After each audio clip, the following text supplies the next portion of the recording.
What if a single piece of paper sitting in a filing cabinet could have saved nearly 900 American lives, but nobody ever bothered to read it? What if the most successful submarine commander in American history was killed not by enemy action, but by his own torpedo circling back to destroy him? What if the systems designed to protect American sailors failed Helm, so all completely ahead, that flank. men died by the hundreds? Bring her down to 400 while their Navy feet, had now. no idea they were missing? And what if the weapons designed to sink enemy ships became the instruments of their own crew's destruction? This is the story of two tragedies that happened in the final months of World War II, tragedies that revealed the terrible consequences of failure in the complex machinery of modern warfare. This is the story of USS Indianapolis CA-35, whose crew survived a torpedo attack only to be abandoned in shark-infested waters for nearly 5 days because a routing order was filed and forgotten, because an SOS was never logged, because the bureaucracy designed to track naval vessels simply stopped working. This is the story of US Tang S-306 and her legendary commander Richard O'Kane, who sank 24 enemy ships in the most successful submarine patrol of the war before a defective Mark-18 torpedo circled back and destroyed the very vessel that had launched it. These stories are connected not by geography or timing, but by a deeper truth about warfare that every sailor knows, but hopes never to experience. The enemy is not the only thing that can kill you. Sometimes the systems that are supposed to protect you become the instruments of your destruction. Sometimes the weapons you trust with your life turn against you. Sometimes the paperwork that should trigger your rescue is simply never processed, and you die waiting for help that was never sent because no one knew you needed it. President Harry Truman learned about the atomic bomb just weeks before USS Indianapolis carried its components across the Pacific Ocean to the island of Tinian. The new president, thrust into office by the death of Franklin Roosevelt in April 1945, was told about the Manhattan Project and the terrible weapon it had produced. He understood that the decision to use this weapon would fall on his shoulders, that the lives saved or lost by that decision would be his responsibility. What Truman did not know, what no one in Washington knew until days after it happened, was that the ship which carried the bomb's core would be sunk by Japanese torpedoes, and that nearly 900 of her crew would die in the water, while the Navy failed to notice she was missing. The connection between Truman and Indianapolis was forged in secrecy and completed in tragedy. The atomic mission succeeded while the ship and her men were abandoned to a fate more terrible than the combat death they had risked. USS Indianapolis was a Portland-class heavy cruiser, one of the workhorses of the American surface fleet. She had served with distinction throughout the Pacific War, participating in numerous major operations and serving as the flagship of Admiral Raymond Spruance's Fifth Fleet. Her crew of nearly 200 men had survived years of combat, earning battle stars and campaign ribbons that testified to their service. They had no reason to believe that their next mission would be any more dangerous than those they had already completed. In July 1945, Indianapolis was at Mare Island Naval Shipyard in California, completing repairs from battle damage suffered during the Okinawa campaign. A Japanese kamikaze had struck the ship, causing significant damage and casualties. The repairs were progressing normally when Captain Charles Butler McVeigh III received orders that would change everything. Indianapolis was to proceed immediately to Tinian Island, carrying cargo of extreme importance and extreme secrecy. The nature of this cargo was not explained to McVeigh. He was told only that it must be delivered as quickly as possible, that the ship should make maximum speed across the Pacific, and that if Indianapolis was in danger of sinking, the cargo must be saved at all costs. It was to be placed in a life raft and guarded until rescue arrived. 2 items were loaded aboard Indianapolis under heavy guard. The first was a lead-lined container about the size of a large garbage can, so heavy that it had to be welded to the deck of the captain's cabin to prevent it from shifting during the voyage. This container held the uranium-235 core of the atomic bomb that would be dropped on Hiroshima. The second item was a metal canister containing the bomb's triggering mechanism and other critical components. McVeigh did not know what he was carrying. He was not cleared for information about the Manhattan Project or atomic weapons, but he understood from the gravity of his orders that this mission was of tremendous importance to the war effort. Indianapolis departed San Francisco on July 16, 1945, the same day that the first atomic bomb was successfully tested at Trinity Site in New Mexico. The ship raced across the Pacific at high speed, arriving at Pearl Harbor for a brief refueling stop before continuing to Tinian.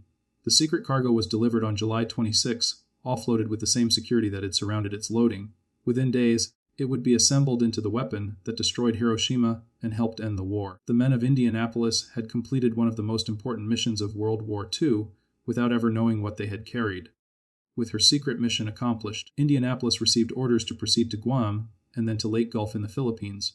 At Guam, Captain McVeigh met with the port director and routing officer to receive instructions for the voyage. The route he would be taking passed through waters where Japanese submarines had been active, and McVeigh requested a destroyer escort for the passage. His request was denied. No escort was available, and the submarine threat was assessed as minimal, Intelligence indicated that enemy submarine activity along the route had decreased significantly in recent weeks. Indianapolis would sail alone. What McVeigh was not told would prove fatal. Just days earlier, the destroyer escort USS Underhill had been torpedoed and sunk along a similar route. The submarine that sank Underhill was believed to still be operating in the area. This information was available to the routing officer at Guam, but was classified at a level that prevented it from being shared with McVeigh. The captain was being sent into danger without knowing how serious that danger actually was. Indianapolis departed Guam on the morning of July 28, 1945, sailing westward toward Lake Gulf at approximately 17 knots. The ship was traveling alone through waters the Navy had assured McVeigh were reasonably safe. He established a zigzag pattern during daylight hours, but discontinued it after dark when cloud cover reduced visibility to near zero. The crew settled into the routine of a peacetime transit. Young sailors wrote letters home. Veterans discussed what they would do when the war finally ended. Officers reviewed charts and planned for their arrival at late. No one suspected that these would be their last peaceful hours. Beneath the surface of the Philippine Sea, Japanese submarine I-58 was hunting. Commander Mochitsura Hashimoto had been at sea since the beginning of the war, one of the few experienced submarine commanders still alive and operational. Just before midnight on July 29, he spotted a large warship silhouette on the moonlit horizon traveling alone without escort. At 11:05 on July 30, 1945, I-58 launched 6 Type 95 torpedoes at USS Indianapolis. 2 of them found their target. The first torpedo struck the bow, detonating near the ammunition magazines and aviation fuel storage tanks. The explosion was catastrophic, tearing off a significant portion of the ship's forward section and starting fires that spread rapidly through the wreckage.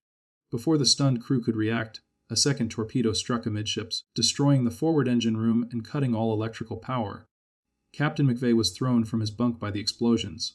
He made his way to the bridge through darkened passageways, climbing over debris and pushing past confused sailors. What he found was chaos. The ship was listing heavily to starboard and sinking by the bow. Fires raged through the forward compartments. Men were trapped in flooding spaces below decks.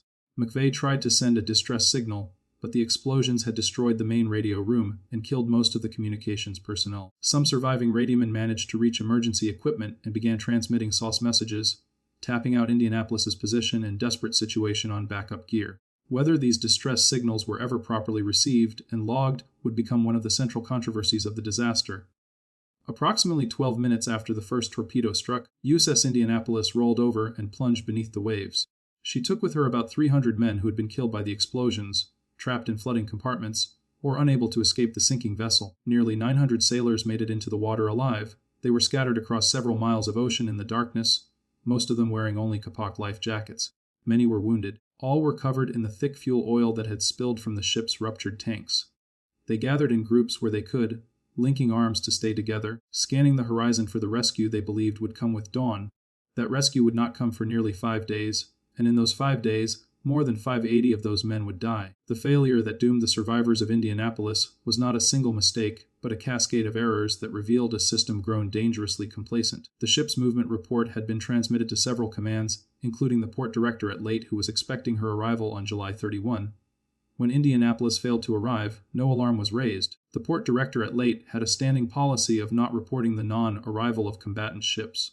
Warships frequently changed their orders or were diverted to other missions. Rather than constantly tracking these changes, he simply assumed that if a ship did not arrive, there must be a good reason. Indianapolis disappeared from the Navy's awareness without anyone noticing. The distress signals that the radiomen had transmitted added another layer of tragedy. At least 3 shore stations received fragments of the SOS messages, but none of them resulted in any rescue effort being launched. At one station, the watch officer assumed the distress call was a Japanese trick designed to lure American ships into a submarine ambush. At another, the commanding officer was allegedly drunk and had left orders not to be disturbed. At a third, the message was received but lost in the routine shuffle of communications traffic. None of the signals were properly logged or acted upon. For 4 days and 5 nights, nearly 900 American sailors floated in the Philippine Sea, while the Navy had no idea they were missing. The men died from shark attacks that began within hours of the sinking and continued relentlessly. They died from dehydration that drove some to drink seawater, which caused hallucinations and madness before it killed them. They died from exposure to the brutal tropical sun. They died from drowning when their waterlogged life jackets could no longer keep them afloat. They died from simple despair when hope finally gave out. The sharks were the most terrifying element of their ordeal. Oceanic white-tip sharks were drawn by the blood of wounded survivors and the disturbance of hundreds of men struggling in the water. They attacked the dead first, then grew bolder, and began taking the living. Survivors described watching helplessly as sharks circled their groups. suddenly rushing in to grab a man and drag him beneath the surface. There was nothing they could do to defend themselves. They tried to stay in tight groups, hoping larger numbers would discourage attacks. They tried to remain still, avoiding the splashing that seemed to attract the predators. Nothing worked for long. The sharks kept coming, day and night, a relentless horror that drove men mad with fear. Rescue came by accident on August 2, when Lieutenant Wilbur Gwynn, piloting a patrol bomber on a routine anti-submarine sweep, spotted an oil slick and descended to investigate. What he found was not a damaged submarine, but hundreds of American sailors, many of them dead, others waving weakly at his aircraft. Gwynn immediately radioed for assistance, but even then the response was confused. The Navy had no record of any ship being lost in that area. Indianapolis was not listed as missing because no one knew she was supposed to be anywhere. It took precious hours to organize a proper rescue effort. When the rescue ships finally pulled the last survivors from the water, the count was devastating. Of approximately 496 men who had been aboard Indianapolis when she was torpedoed, only 16 had survived. The worst loss of life at sea in the history of the United States Navy had occurred not because of enemy action, but because of the failure of systems that should have saved them. Captain McVeigh survived the sinking and the days in the water. He was court-martialed in December 1945, charged with failing to zigzag and hazarding his vessel. The Navy brought Commander Hashimoto, the Japanese submarine captain who had sunk Indianapolis, from occupied Japan to testify. When asked whether zigzagging would have prevented his successful attack, Hashimoto stated clearly that it would not have made any difference. Despite this testimony, McVeigh was convicted on the charge of hazarding his vessel. He was the only American naval captain in World War II to be court-martialed for losing his ship to enemy action. Many believed then, and continued to believe, that he had been made a scapegoat for the Navy's systemic failures. The routing order that sent Indianapolis alone through submarine infested waters was never fully examined at the court-martial. The failed tracking system that allowed a heavy cruiser to disappear without notice was never addressed. The distress signals that were received but not logged or acted upon were mentioned, but never fully investigated. The bureaucratic failures that had cost nearly 600 lives were quietly buried. McVeigh carried the guilt and grief for the rest of his life. He received hate mail from families who blamed him for the deaths of their loved ones. Every year around the anniversary of the sinking, the letters would increase. On November 6, 1968, Charles Butler McVeigh III took his own life on the front porch of his home, still connected in death to the ship and men he had commanded. In 2000, more than 50 years after the court-martial, Congress passed a resolution exonerating McVeigh for the loss of Indianapolis. The resolution came too late for the captain, who had been dead for over 30 years, but it meant everything to the survivors who had fought for decades to clear his name. President Truman, who had made the decision to drop the atomic bombs that Indianapolis helped deliver, lived until 1972. He always defended his decision as necessary to end the war and save lives. He probably never knew the full details of what happened to the ship that carried the bomb's core, or how many men died in the water because a routing order went wrong and an SOS was never properly logged. The connection between Truman and Indianapolis was forged in the secrecy of the atomic mission. The president authorized the use of weapons that Indianapolis helped deliver. The sailors who carried that cargo died because the systems designed to protect them failed completely. The atomic bombs ended the war that had killed them, but they were already dead when those bombs fell. While Indianapolis sailors were dying in the Philippine Sea, another tragedy was unfolding thousands of miles away that would claim one of the greatest submarine commanders in American history. Commander Richard Hetherington O'Kane of USS Tang was about to learn that the weapons you trust with your life can become the instruments of your death. O'Kane was a legend in the submarine service. He had served as executive officer aboard USS Wahoo under the famous Commander Dudley Morton, participating in some of the most successful patrols of the Pacific War. When he was given command of the newly constructed Tang in 1943, he was determined to make her the most effective submarine in the fleet. He succeeded beyond anyone's expectations. In 4 war patrols, Tang sank more enemy shipping than any other American submarine. O'Kane drove his boat with relentless aggression, pressing attacks that more cautious commanders would have avoided, surfacing to engage enemy escorts with deck guns when torpedoes ran out, staying in patrol areas long after other submarines would have withdrawn.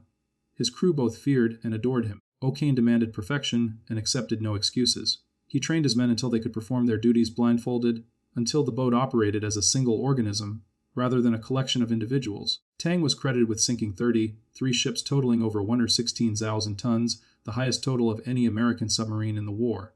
By October 1944, Tang was on her 5th war patrol, operating in the Formosa Strait between Taiwan and mainland China. The hunting was excellent. Japanese convoys passed through these waters regularly, carrying supplies and troops to reinforce the Empire's crumbling defenses. O'Kane intended to make them pay for every mile they traveled. On the night of October 24, 1944, Tang found a large convoy and attacked with characteristic aggression.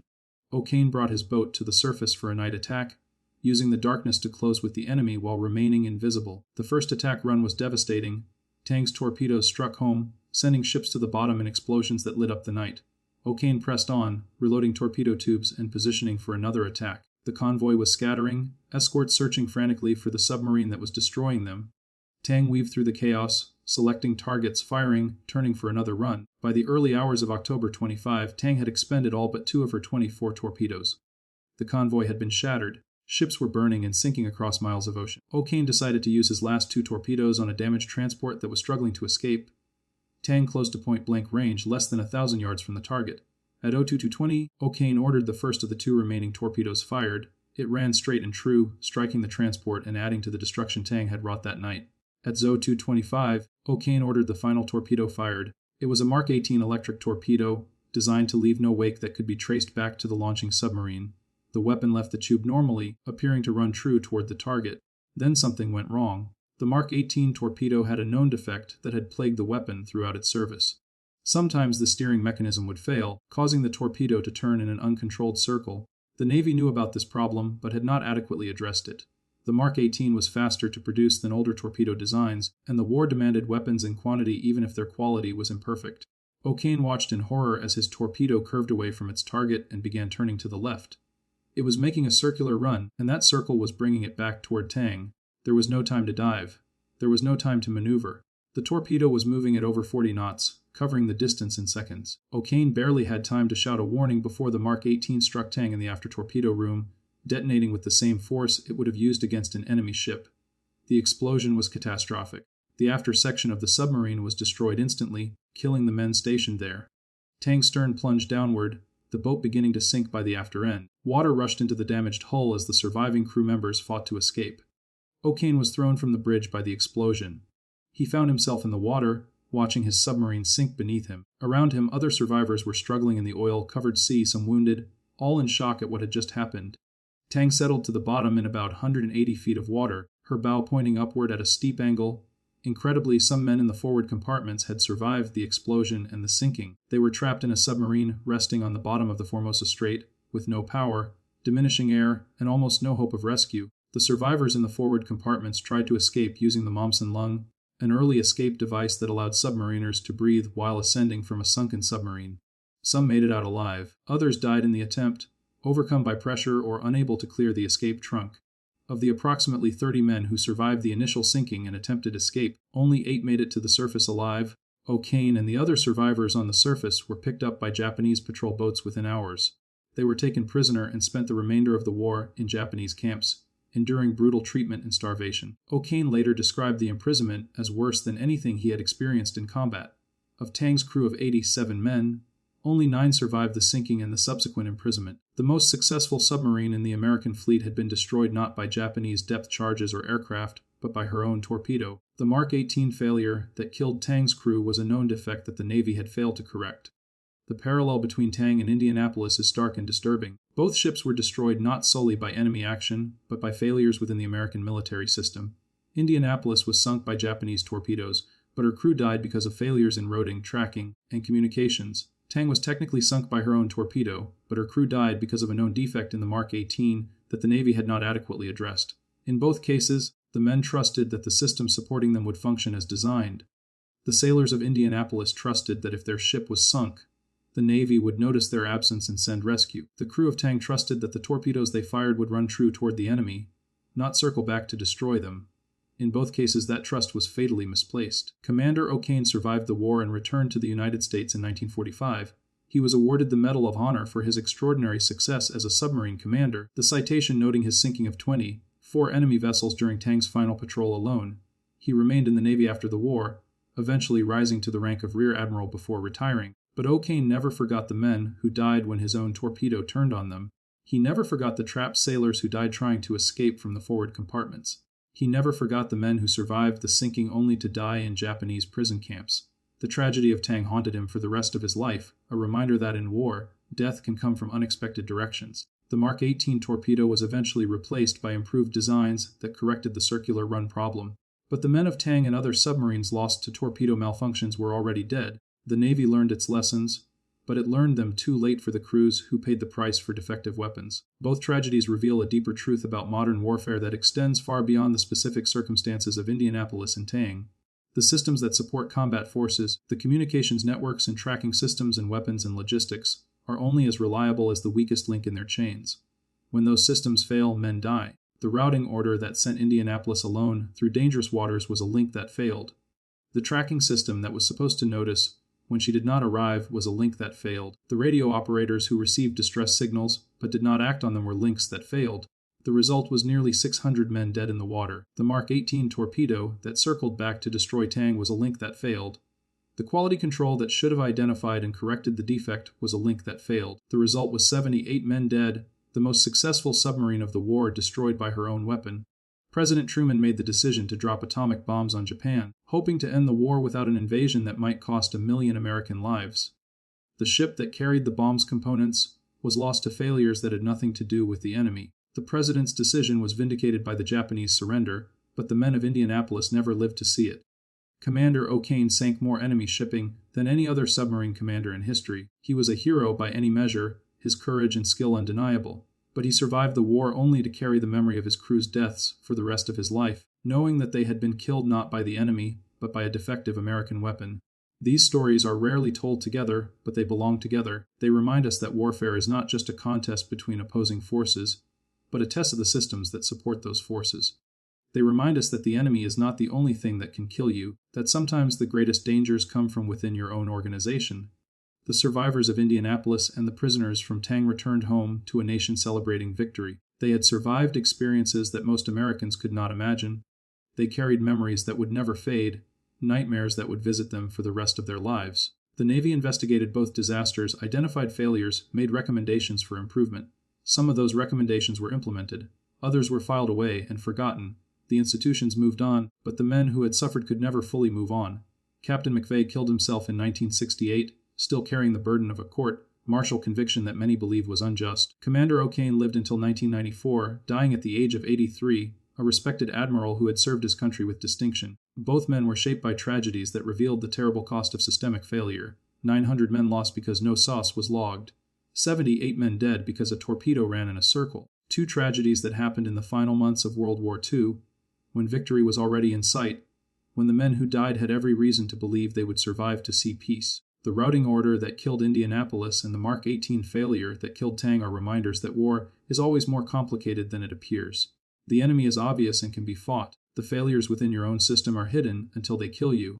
Truman made decisions that ended the war and saved countless lives. O'Kane sank ships and won the Medal of Honor. Indianapolis delivered the bomb that destroyed Hiroshima. Tang terrorized Japanese shipping lanes until her final patrol.